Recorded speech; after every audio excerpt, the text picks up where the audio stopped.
everybody, welcome back to another episode of Burns Reviews.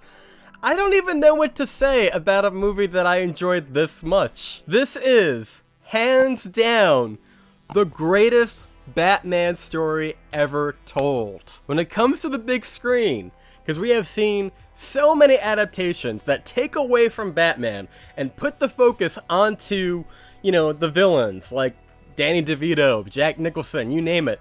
Heath Ledger, granted, that's great. We finally got a Batman movie. Like, a Batman movie.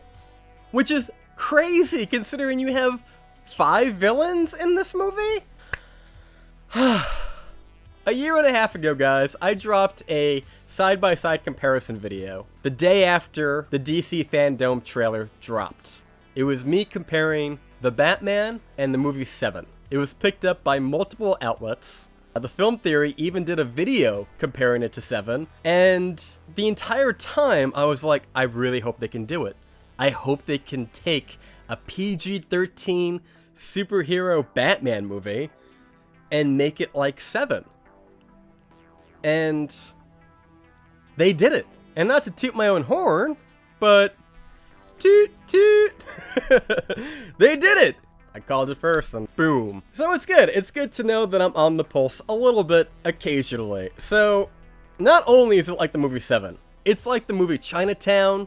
Another influence was a movie called Clute. And in my opinion, I think it's very similar to the movie LA Confidential. It is a neo-noir detective story, which we don't get a lot of. Not good ones anyway. Robert Pattinson did not disappoint as Batman.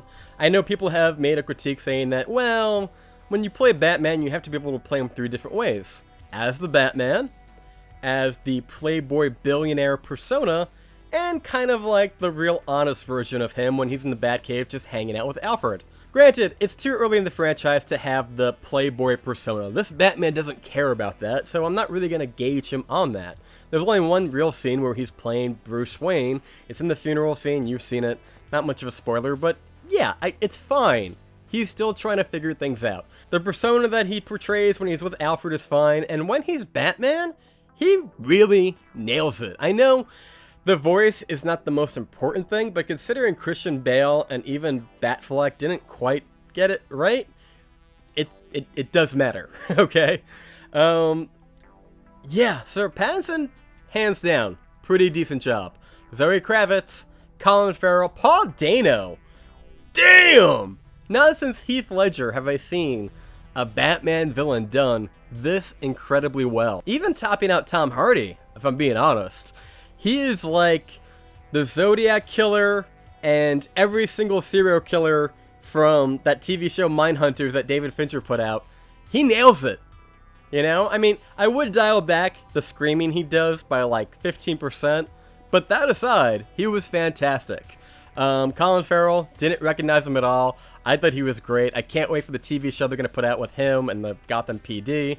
John Turturro, who I was a little bit nervous about because the last time I saw him, he was hanging out underneath Alien Scrotum, and I'm like, well, this guy's a hack actor now. He used to be respectable back in the 80s and 90s, and now he's just going for the cash grab. But Matt Reeves must have taken him to side and be like, hey, listen, it's game day, baby.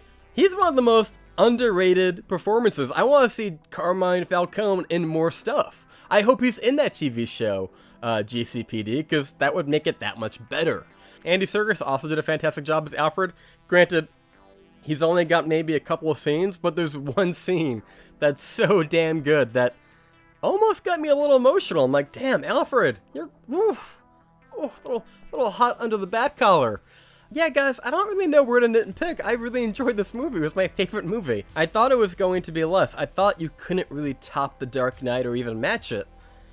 But I've only seen it once, and I can say this much.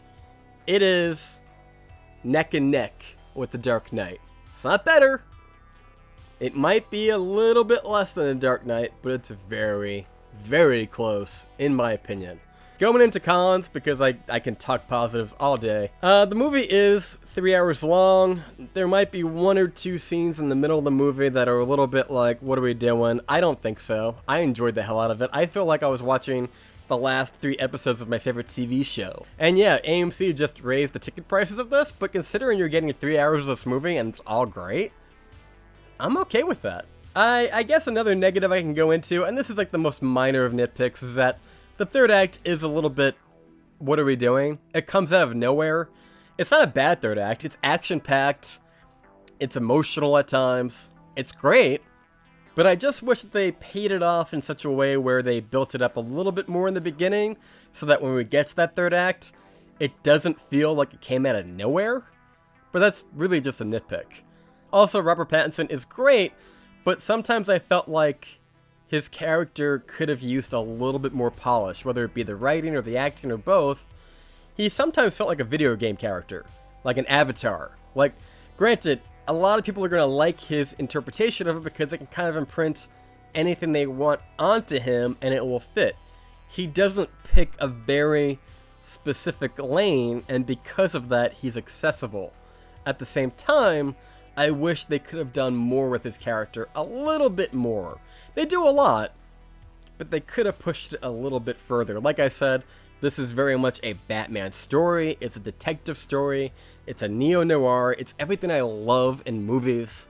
And it was great, and I'm going to give it a 9.5 out of 10. Yeah, there's going to be a lot more to talk about in my spoiler review, or as I'm calling it, the Batman Engine Explained. Why do we call it that? Branding. Pretty much it. And once again, don't forget, if you'd like to win this comic book, if you live inside the United States, all you have to do is answer this question, comment it down below at the answer, and I will send you a copy right away if you win. Until next time, guys, thank you so much for watching. I have been John here on Burns Reviews. If you want early movie reviews just like this, be sure to subscribe, ring that bell, give the video a thumbs up, really do appreciate it, and I will see you next time.